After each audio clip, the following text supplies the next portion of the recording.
Well, I think clearly if you were a hitchhiker and were picked up by any of the lunar missions, 12 would have been the one that would have been fun to tag along on. You know, they were all these Navy buddies. I mean, like, I think Pete Conrad and Dick Gordon had been wingmates on a carrier before, you know. I mean, like, they'd all known each other, flown together, felt comfortable together, and they had a gas. You know, I mean, like, you can tell listening to the tapes from those days. I mean, they had a lot of fun when they went. And hopefully everybody had at least some fun, you know, I mean, but they're the ones that you really, there's no question in your mind. These guys had a good time. I feel that way. I thought the three of us have always been fairly close. We've had a relationship prior to ever being in the space program. And it was a very comfortable feeling to fly together. I've always accused Pete and I of being together so often we think alike and we communicate without speech. And it's a very unique experience. I don't think any other crew comes to that point. We had trained as a crew. We were the backup crew for Apollo 9, and then we trained, which it was maybe a year and a half or two of training, and then we were the prime crew for Apollo 12, which is another 9 months of training, and we were real good at it as a crew. When we first had to interface with the scientists, the paleontologists, the planetologists, and the geologists, and the seismologists, and all those learned doctors, they wanted to do all this fancy science on the moon. We let them design Apollo 12, the scientists. We said, where do you want to go? Where's the next place you want to go? Where do you want to land? You tell us exactly where you want to land, and we will land exactly there. You go plan the whole damn what you want these guys to do. What you want them to look at, what you want to find at this site. You train our crews to exactly what you need from them. You do this with the surveyor, the whole bit. You tell us exactly what you want, and we will do it. Pete Conrad and all of us were very good friends. Pete was one of the, as many people know him, he's a very gregarious, funny, typical, maybe a stereotype of the test pilot who, you know, get into anything and fly it, that sort of thing. And in the Apollo 12 crew, with he and Dick Gordon and Al Bean were just a delight to work with. They were a lot of fun.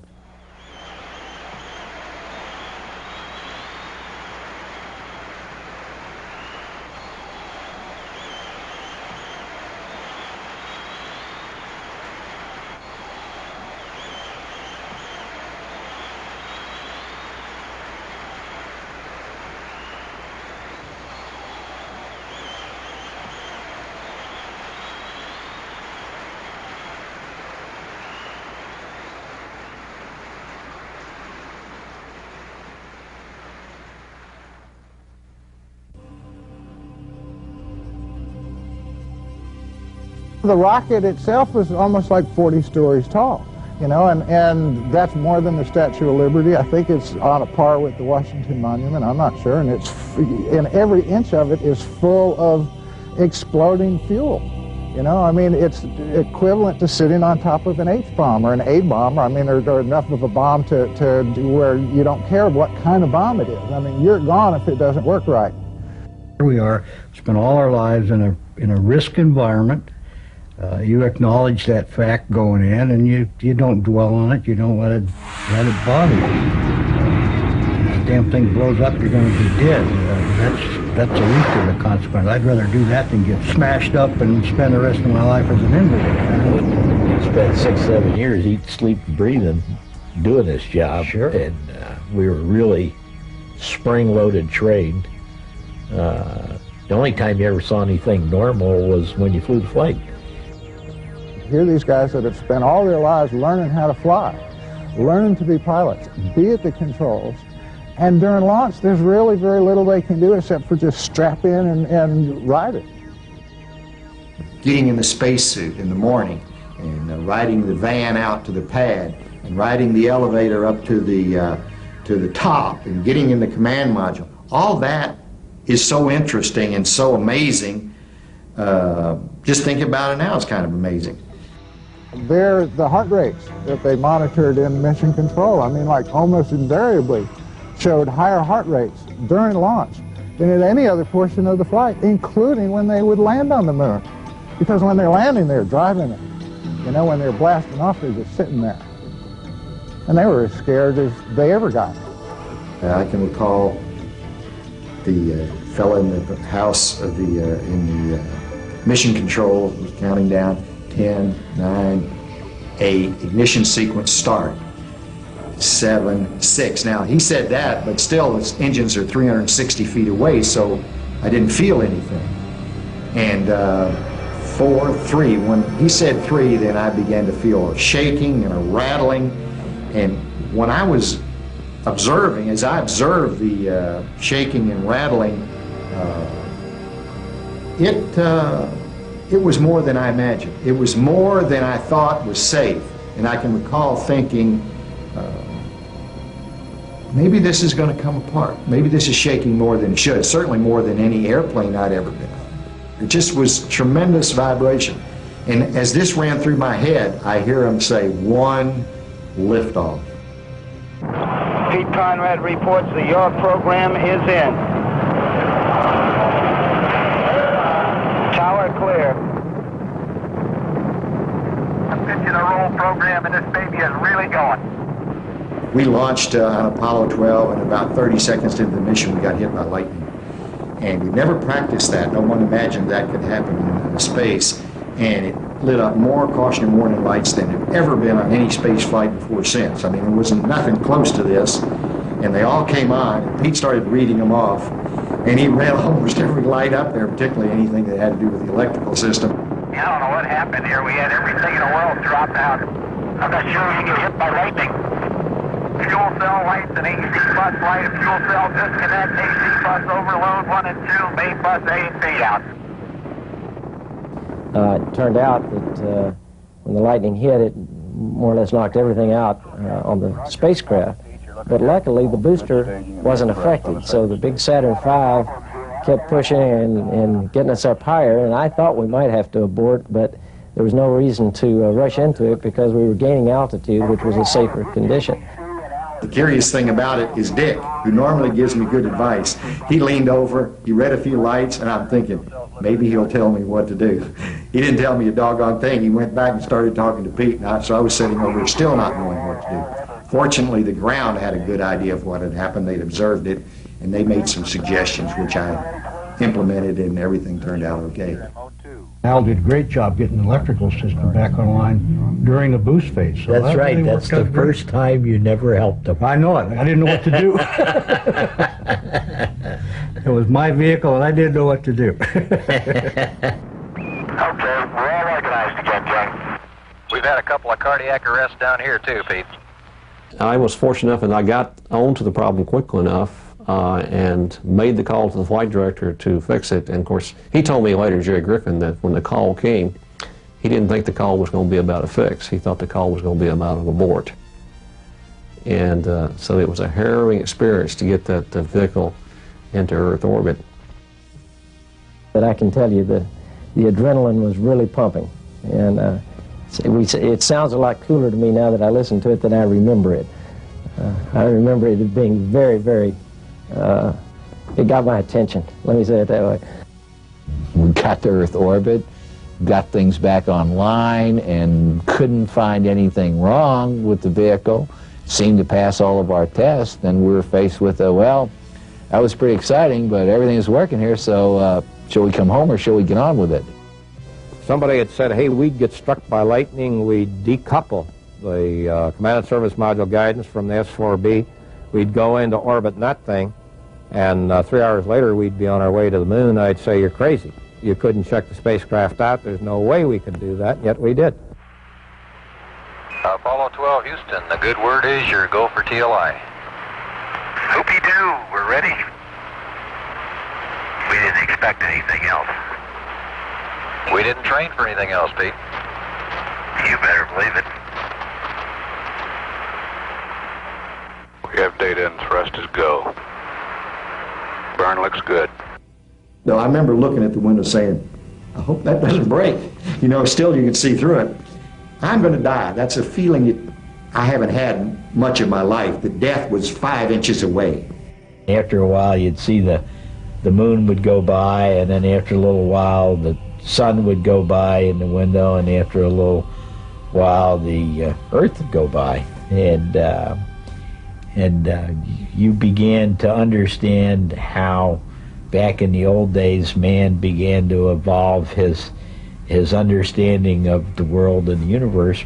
We began to think we were the center of the universe because it all went by the windows as we looked out. And I can remember looking back at the Earth and seeing it go. At first it goes away very fast, almost like the fastest elevator.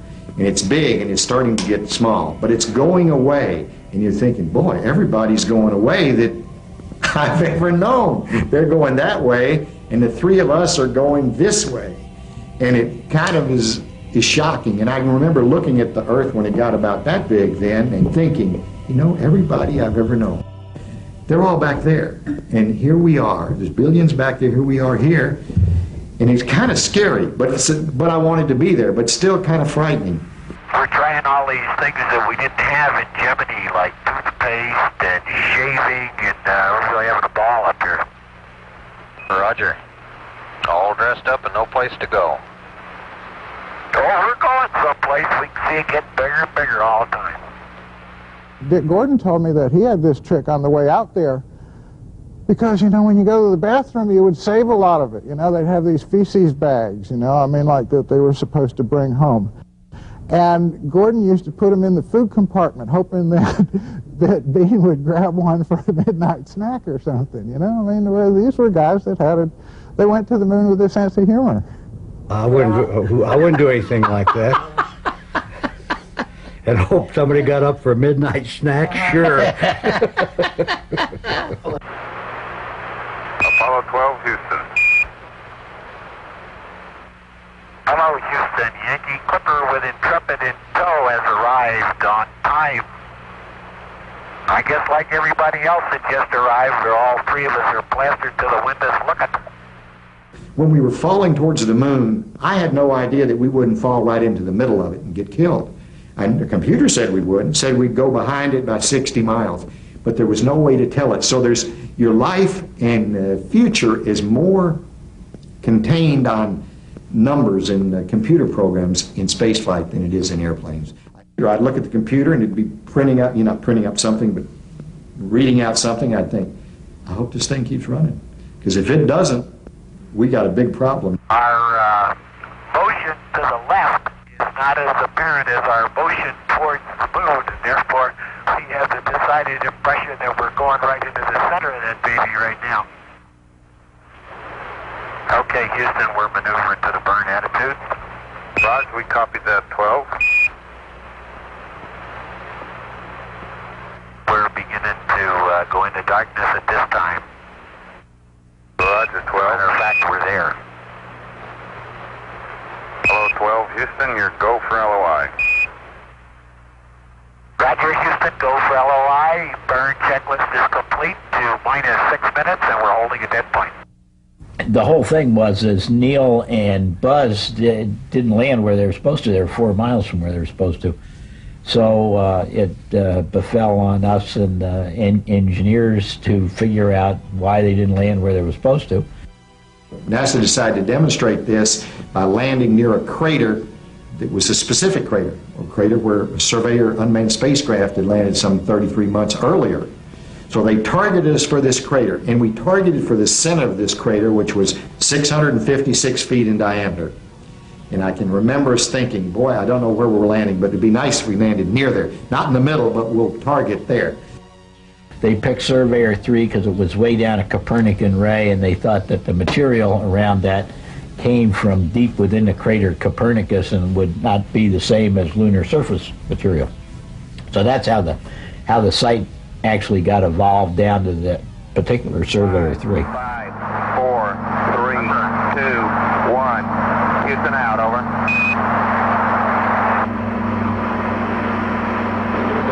Okay, it's go there, Capcom on the hot fire. Okay, all flight controllers going around the horn, gonna go for undocking.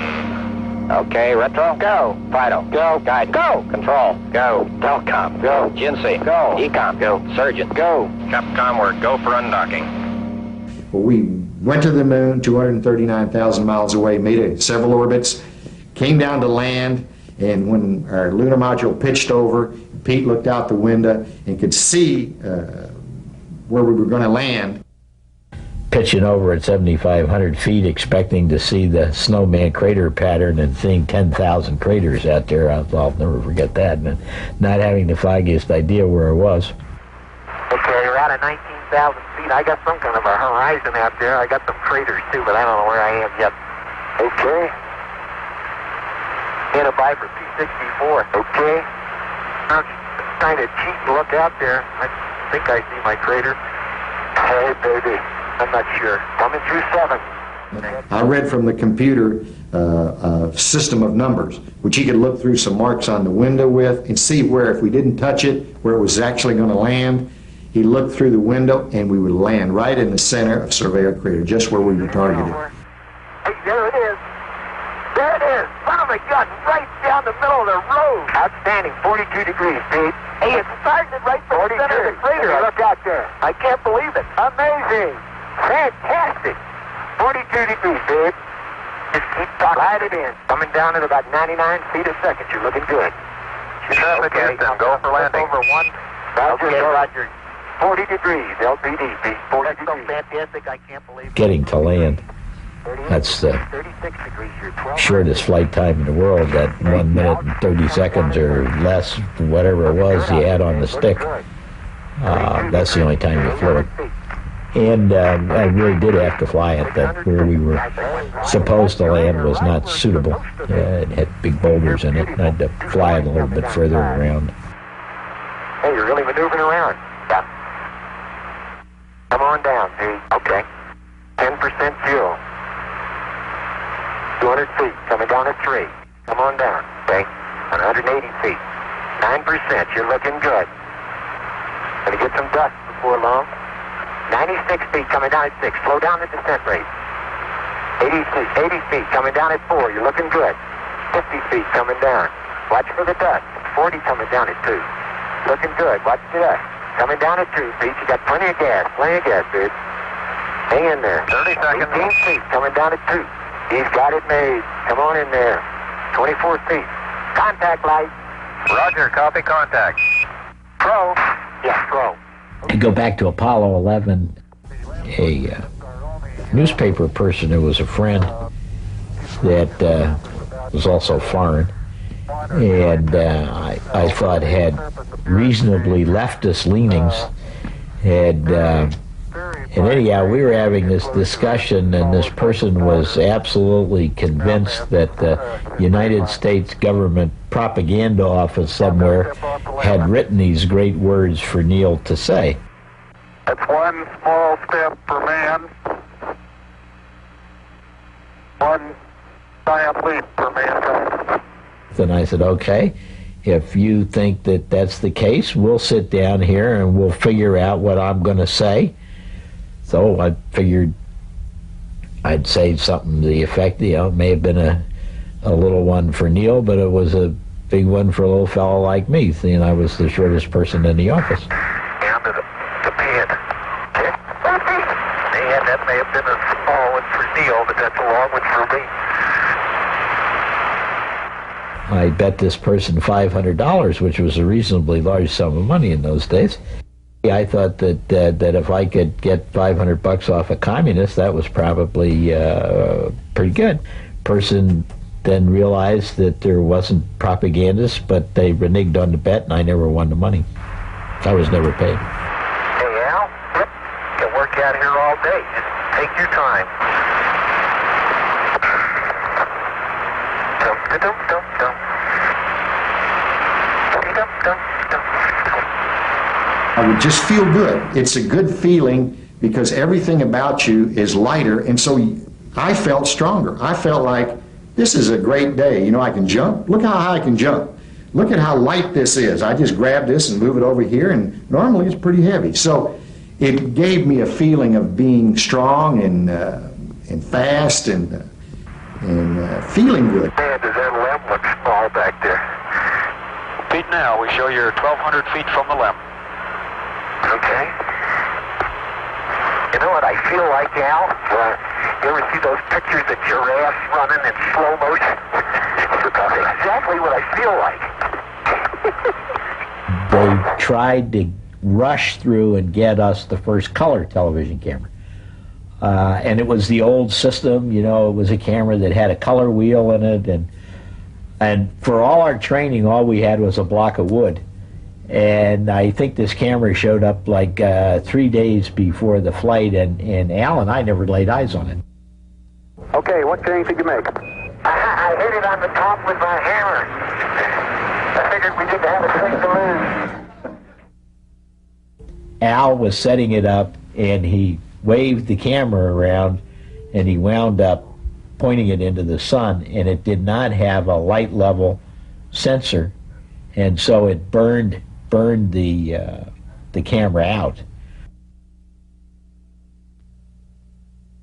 Being on the moon is you're unprepared for visually what everything looks like. I mean, like, there's no sense of scale or distance, you know. I mean, like, even out in the desert, you know, you see a telephone pole a half a mile away, you know. I mean, to where, like, that telephone pole cues you what your distances are. There's nothing on the moon.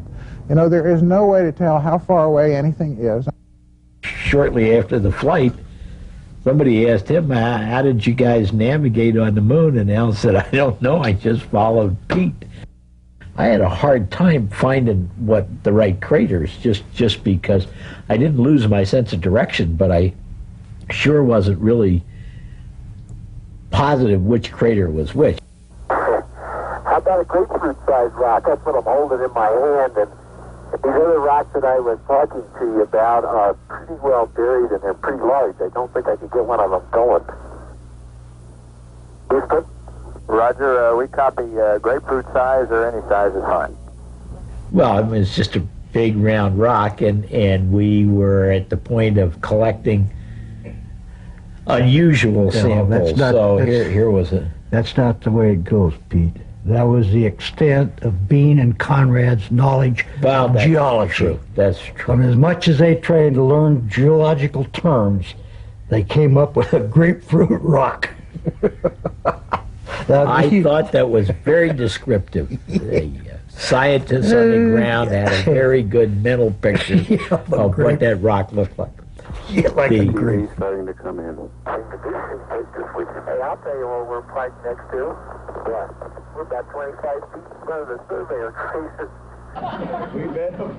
The backup crew must have gone through a library of Playboy magazines, right, and kept clipping out Miss Playboy or the month or this, that, and the other thing, interspersing those pictures throughout the checklist. Got through those pages, and I had to turn the page again, and then wound up with the Playmate of the Month, and I that one really did take me by surprise. I was not expecting that at all, and of course I couldn't say anything about it over the radio, so I was doing a lot of laughing, and people they weren't sure why I was laughing, but I don't think they wanted to ask why I was laughing either.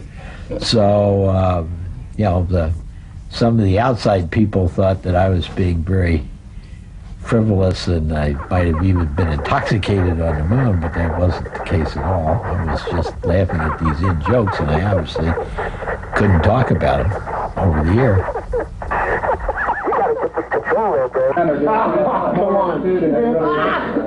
Well, the several times that I fell down up there, usually from backing up and hitting a rock or something like that, I would fall so much more slowly on the moon than I did on the Earth, that I never was in danger of puncturing myself. If I started to fall backwards on Earth, I'd just go plunk. But there, falling slowly without light gravity, I could usually turn around and just catch myself very easily with my hands, and then I could just push like that and push right back up. Al and I wanted to come up with a gimmick to sort of fool the PR guys. And so I went and got a timer that fits the Hasselblad, and I snuck that on board, and Al and I were going to go over and stand next to the surveyor and have both our pictures taken, you see. And we knew that these guys would take one look at that and they'd say, man, that's the picture, and they'd launch it to the world before somebody would ask the question, who took the picture? Got out, put the thing in the bottom of our rock collecting bag. I suddenly realized now we're going to get next to surveyor. I got to get that timer out of the bottom of this bag, which is now completely full of rocks.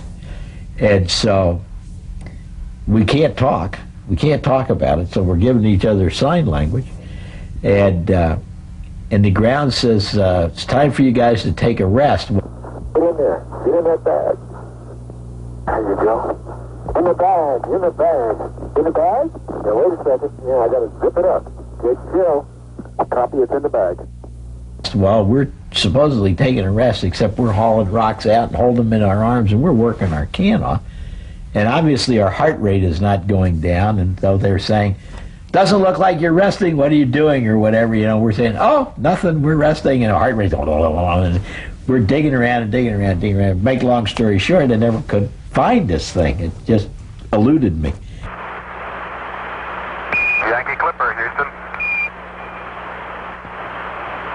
Hello, Houston. Clipper here. Clipper, you were sort of the forgotten man for a little while. We're all eyes are on you now. We're with you. The command module pilots were the only people who were ever by themselves. I mean, the other two guys would go down and land on the moon, and they were real busy all the time. They had mission control talking to them constantly. So they never had time to just kind of sit back and think about where they were. But the command module pilots, stayed in orbit all by themselves, half of which they were on the dark side of the moon and couldn't even talk to Earth if they wanted to. So they had plenty of time to kind of sit back and just look around and realize, wow, I'm at the moon. We did train, or I did train to return by myself, went through all of the mission activities that I would have had to have operated the command module by myself as opposed to having three people. But I never concerned myself with that, and I knew they were going to come back. It would have been a very, very unpleasant day if they hadn't, let me tell you. That'd have been 3 days of pure, not terror, but real sorrow to come back alone. I don't even like to contemplate that. I don't either. Well, I'm sure you don't. No? We show you're 3 hours and 7 minutes into the EVA, and we'd like you back to the LEM to start the closeout in 10 minutes. That's at 3 + 17. At the smoke to get back to that LEM, we're a long way. Okay, and then we ought to dust each other off. Man, we are filthy.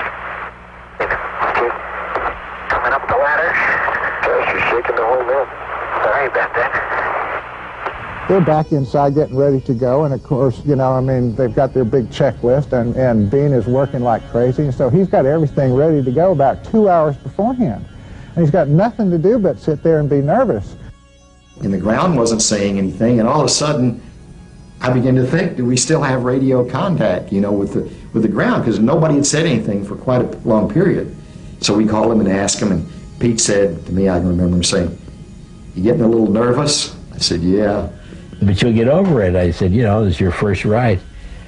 I said, besides, Al, if it doesn't light, look at it this way. We become the first permanent monument to the U.S. space program on the moon.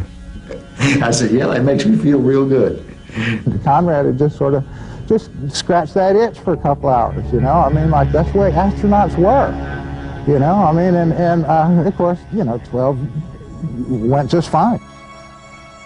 Pete punches the button, 5 seconds, big bang as these bolts blow. And so looking out the window, it was like riding a very fast elevator. And so up we go off the moon. And I'm looking out the window, and I'm looking at the computer and looking out the window. And as we go up, it goes up to 60 feet, about straight up. And then it pitches over and starts to get velocity. We had to burn 6 minutes and 5 seconds to get into orbit. And there's no gauges really on your ascent stage engine to see how it's doing. The idea being, if it isn't doing okay, what are you going to do about it? 316 feet above the lunar surface. Boy, you're just quiet. File line on a what? Mark, 30 seconds. 30 seconds, 177. 1,594 feet above the lunar. That's pretty good. We're on our way. And in 1 minute, all right, 20 feet. Okay. And Pete leaned over to me and he says, you know, Al, how would you like to fly this thing? And I thought, well, that'd be fun, because I hadn't flown it up to that time. I'd just been doing my part of the job. And so as I started to put in my first thrust, I said, wait a minute, the people down in Houston at Mission Control aren't going to like this. And he said, don't worry, we're on the backside of the moon, they'll never know it. And sure enough, he'd thought of everything. And so I flew it around a while and felt good to do it. It was just a good memory of a commander that thought about his lunar module pilot and wanted to get him to enjoy the flight. I have heard the story about Al flying the lunar module, or Pete letting Al fly the lunar module, but we couldn't tell that on the ground. And if they did it when we weren't looking, or they did it in a way that we couldn't tell. I only heard the story after they got back. Sometimes I wonder about stories, you know, after years pass, they tend to get better and better. But I suspect it wouldn't surprise me at all that Pete turned it over to Al and let him fly it for a while. The command module pilot is the one who's basically in charge. The lunar module is passive, and the guy comes in and docks with them and takes them home. And that's a very difficult rendezvous and docking. And the two pilots of the two ships have to know each other pretty well. I'll say everything's tied down, but man, oh man, is it filthy in here. We must have 20 pounds of starting dirt and all kinds of junk. Pete, that'll be an interesting zero-G. Al and I think look like a couple of bituminous coal miners right at the moment. We're happy. So are a lot of people down here. We were very dirty, and was all this lunar dust was floating around in there. When we got up in rendezvous, Dick took one look at us and said, "I don't let you guys in there. You look like a bunch of coal miners or whatever." So we started. We finally figured out that we'd undress in the LEM and pass it up to Dick. But the more we got undressed, the dirtier we kept getting in our underwear and everything else. So the next thing I knew, we're down to our all together.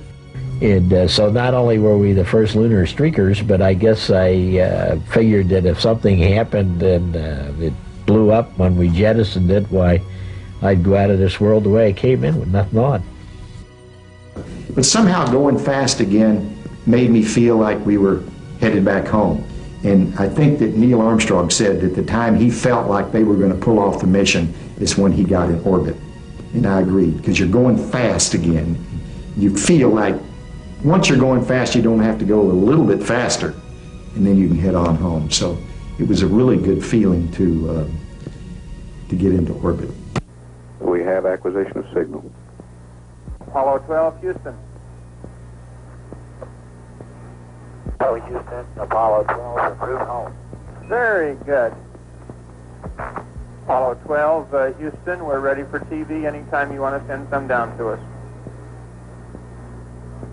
Okay, we're trying to get into a good position right now.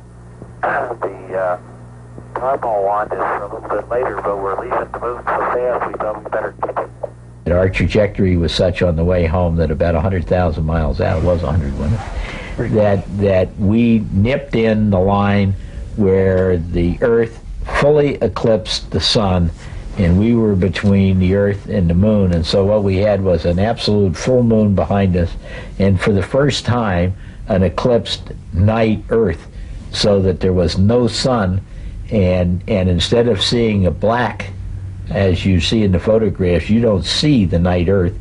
What we did see was the full night Earth in moonshine, in full moonshine. We could see the land masses, we could see thunderstorms from 100,000 miles out, we could distinguish the ocean and the clouds, and I think we're the only ones that saw that. The command module hit the atmosphere at a pretty good speed. I mean, like, you know, essentially escape velocity coming back too. So I mean, it's 26, 28,000 miles an hour, somewhere in there. And when you hit at that speed, it's just like a meteor, and you ionize the gases around you to where you're cut off from radio communication. and normally it's about 3 minutes. As far as I'm concerned, the most spectacular part of the mission that I experienced was the reentry and landing. I mean, that is spectacular. Coming back in at 36,000 feet per second, 25,000 miles an hour, and you are hauling the mail across the surface of the Earth. I remember this spectacular green ionized flame pattern that was 20, 30, 40, 50 miles long. I don't know how long that thing was. When we looked down at the islands in the South Pacific, they were going by so fast, it was unbelievable. And the dynamics of it is so rapid. You hit the atmosphere, and 8 minutes later, the parachutes are open. So it's a very, very rapid event.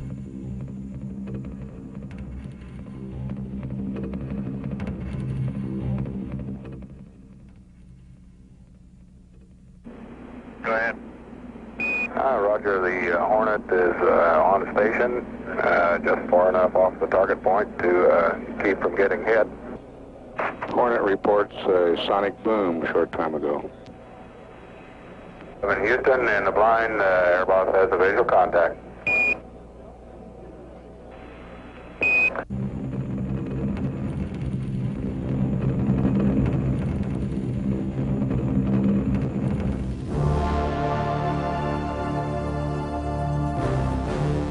One of my jobs, sitting in the right-hand seat with a little window in front of me, was to take a 16mm camera and mount it in the window. After the main chutes came out, take and dismount the camera and set it in a bag next to my seat. During the entry, everything went as planned, but somehow I got behind the checklist, and when it came time to dismount the camera, for some reason, I decided not to take it off the bracket and put it in the bag. When we hit the water, that camera and bracket came off the mount, which I didn't know it would do, but such a hit, and it hit me right here. In fact, I thought that if that thing had hit me in the middle of the head, it might have killed me, because it really came off there. And fortunately, it hit me a glancing blow, and apparently it knocked me a little unconscious. It was luck, because I think if I'd had a little bad luck, I could have gotten killed right there just because I didn't follow the checklist.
And what's the first thing Conrad does? The next guy to go to the moon is his best friend Jim Lovell, who's going to fly on Apollo 13. And on 12, they had gone over the landing site for 13, which was up in the mountains of the moon for the first time. I mean, Conrad and Armstrong had both landed on the plains, where it was very flat. Lovell's supposed to land up in the mountains. And so Conrad comes back and goes up to his friend. In fact, doesn't even say it to Lovell, he says it to Marilyn Lovell, Jim's wife. He says, well, you know, we went over Jim's landing site while I was up at the moon. And he says, really? What did it look like? And Pete just goes, you know, I mean, that's the kind of games they play on each other. If you lose your sense of humor, if you lose your ability to laugh at yourself, in these things, and you are a bunch of robots, and you probably are going to go bananas or have ulcers or whatever it takes. So, you know, I think that a certain amount of levity is almost a requirement to keep your sanity within the astronaut group, within the ground group. And I think that we laughed at each other and laughed with each other, and I found that to be the right thing.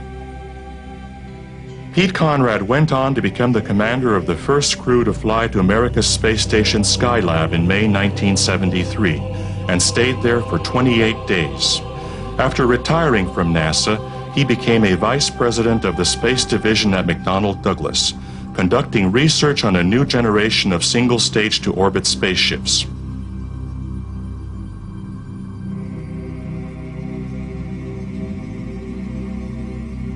Alan Bean became the commander of the second mission to Skylab in July 1973 and stayed there for 59 days.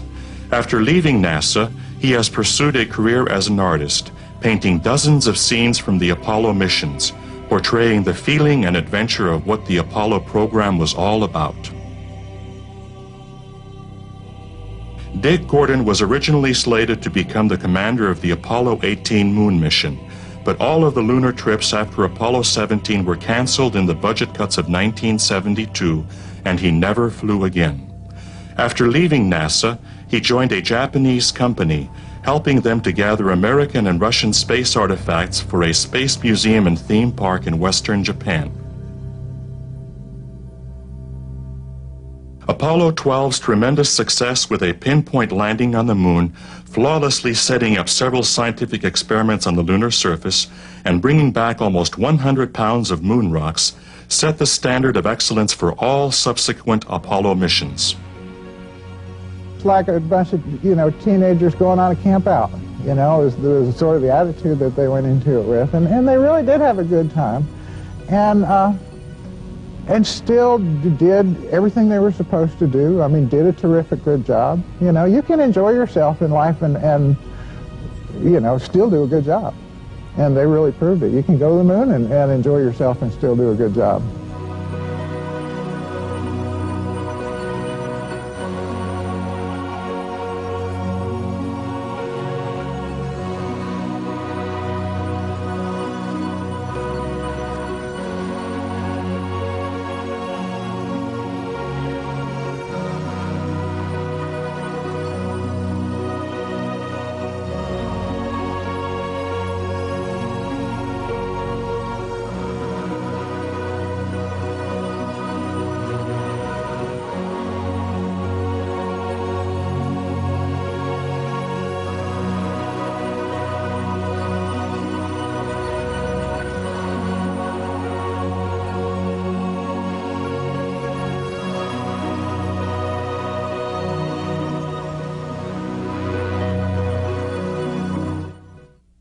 But let's go ahead and run what I've got up there, and let's see the real story of Apollo 12.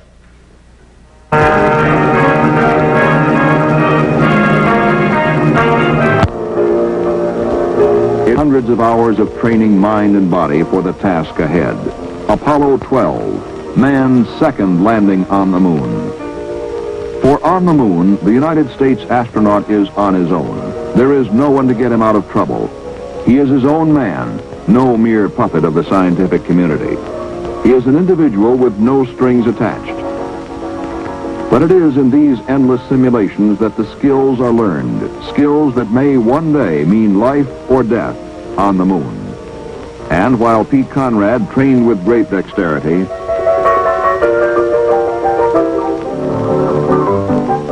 Dick Gordon and Al Bean also felt the intensive heat of training, including emergency slide wire egress at the Cape.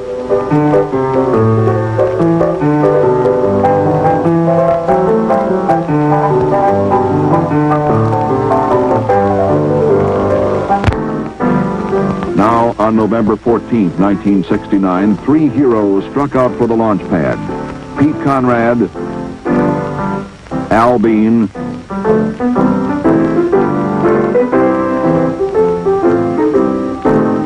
Dick Gordon.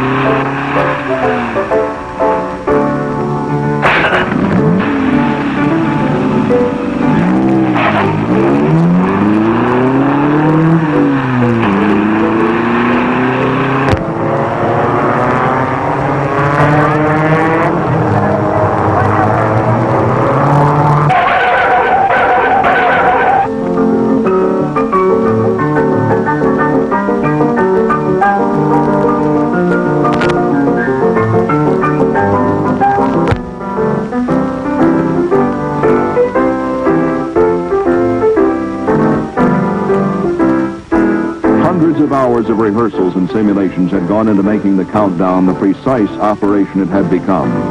Every second was critical. And there was no doubt that, barring some unforeseen disaster, the bird would leave the pad on the precise predicted second. This is Apollo Saturn Launch Control. We've just passed the 49-minute mark in our countdown. We're now at T-minus 48 minutes and 53 seconds and counting. The count is going well, but the weather appears to be deteriorating. However, we are still counting. 47 minutes, 30 seconds and counting. The Apollo 12 spacecraft and that Saturn V launch vehicle at Pad A all still going well at this time. Pete Conrad has completed his guidance and control checks in the spacecraft.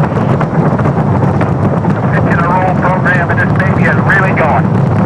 With a precision that exemplified the entire mission, the three adventurers of Apollo 12 lifted off.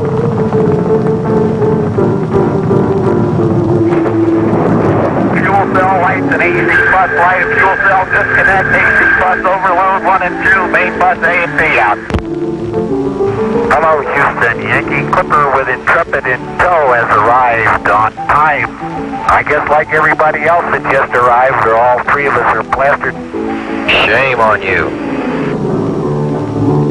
Now it was time for landing. On Earth, scientists waited with great anxiety for this landing of the first truly scientific mission to the moon. Hey, cloud speed coming down at 30. Looks good out there, babe. Looks good. On board the lunar module, there was an atmosphere of grim determination, plus oxygen and a few trace elements.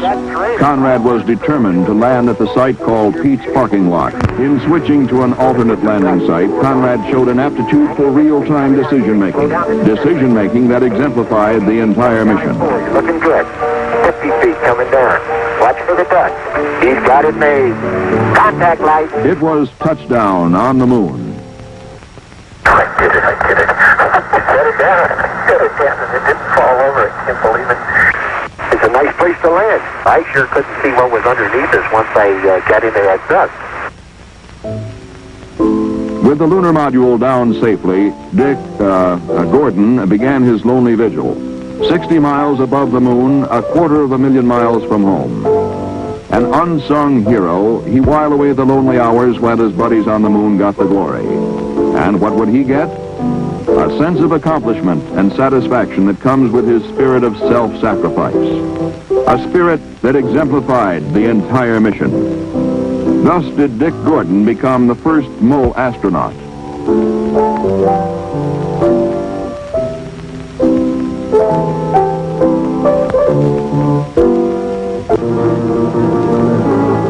But now it was time for the first EVA. Conrad descended to the moon. You'll never believe it. Look what I see. We're in surveyor, huh? Surveyor, yes, sir. Hey, ask him. Hey, where are we? Don't think you're going to steam around here quite as fast as you thought you were. Now you really got to watch your step down here.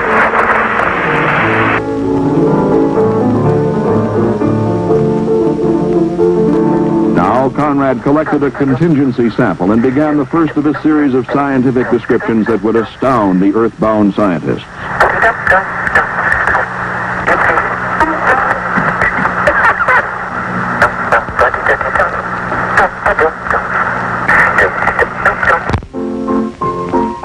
Beam left the LEM next and proceeded to set up the television camera. Come on, little fella. Let me go over here further to the side.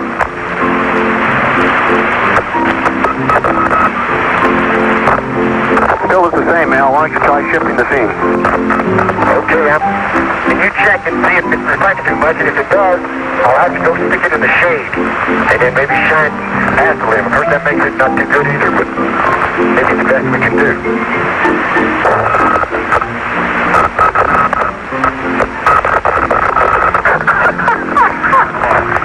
Man, oh man, did that thing deploy.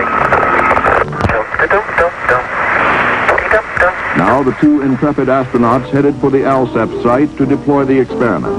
Come on, Al, we're wasting time.